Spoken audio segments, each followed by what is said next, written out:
Hi guys. Okay, so now we are going to be looking at the ideal gas law. Okay, so what do we know first? Boyle's experiments had studied the relationship of volume and pressure, and we found that there was an inverse relationship of volume and pressure, which means that as the pressure increased, the volume decreased, and vice versa. Charles, on the other hand, studied the relationship of volume and temperature. Now here we found a direct relationship, which is if you increase the temperature, the volume increases. You decrease the temperature, the volume goes down. Then Avogadro, he studied the relationship of the number of moles and volume. And he found that as you increase the number of moles, the volume increases. You decrease the number of moles, the volume decreases. So with that, you combine all the three laws and it will come out to be volume is proportional to NT over P. Now, ideal gas constant, which is the value of R, that is also called commonly as the gas constant. So this value of R is combining all the three laws, and it is replacing the proportional sign, and it has two values.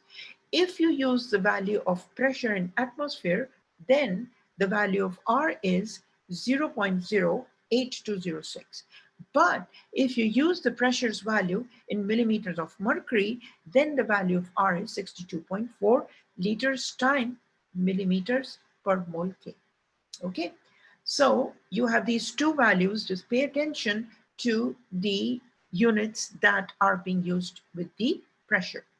Okay, now in this formula, which combines the three laws and represents the constant R value in two different numbers, depending upon the pressure values, we can rearrange and we have our ideal gas law formula, which is PV is equal to nRT. Okay, so excuse me, volume. Volume is liters. Now, normally in the labs, we conduct experiments and we take the value of volume in milliliters. So make sure that you convert the milliliters to liters.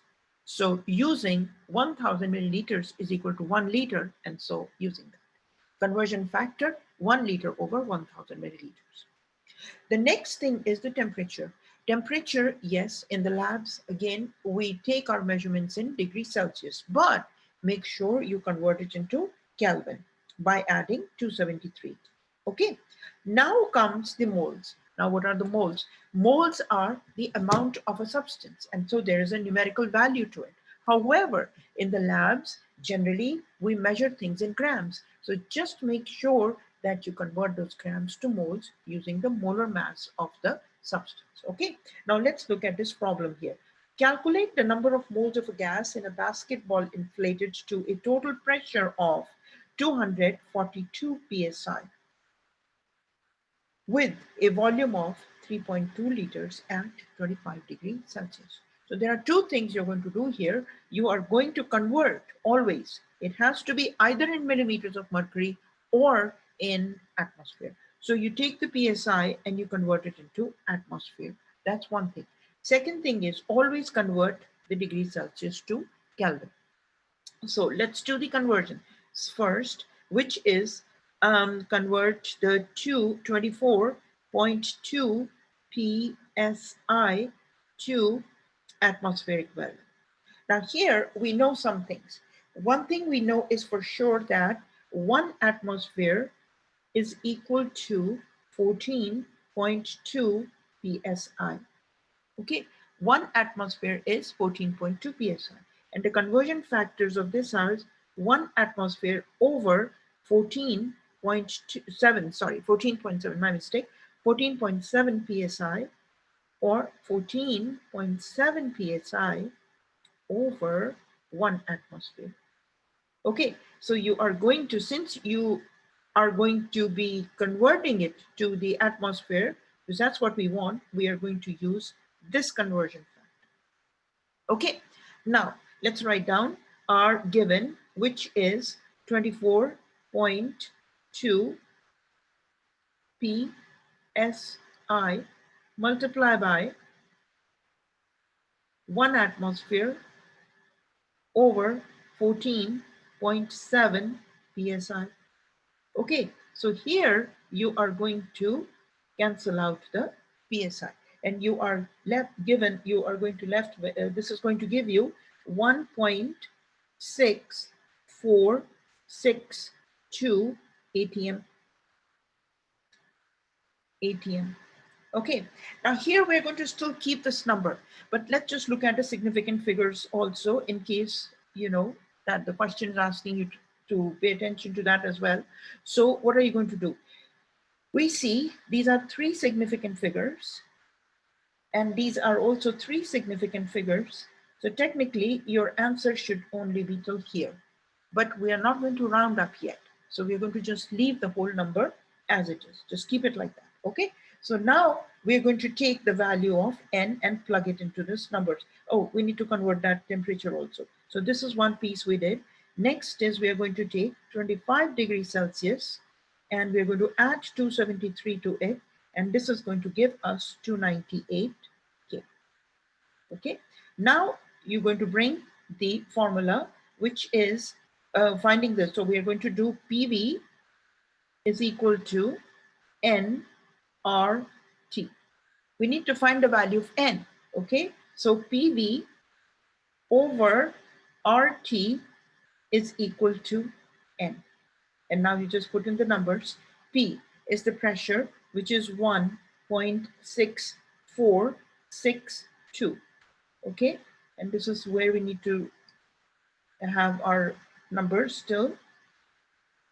3.2 is the liters, 3.2 liters over R. Now, since this is now in atmosphere, okay, so we are going to use this value of R, this one, 8.08206. Now, here's the thing also.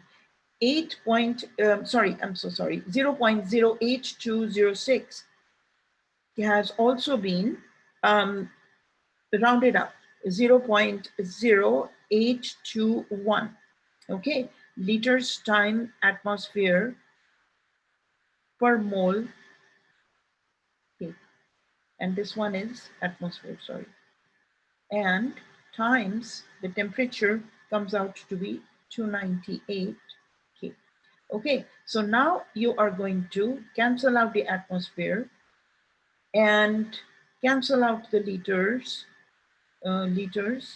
and K, and all you're left with is the unit of moles. So next thing you're going to do is do the math, and it comes out to be, the value of n comes out to be 0.22.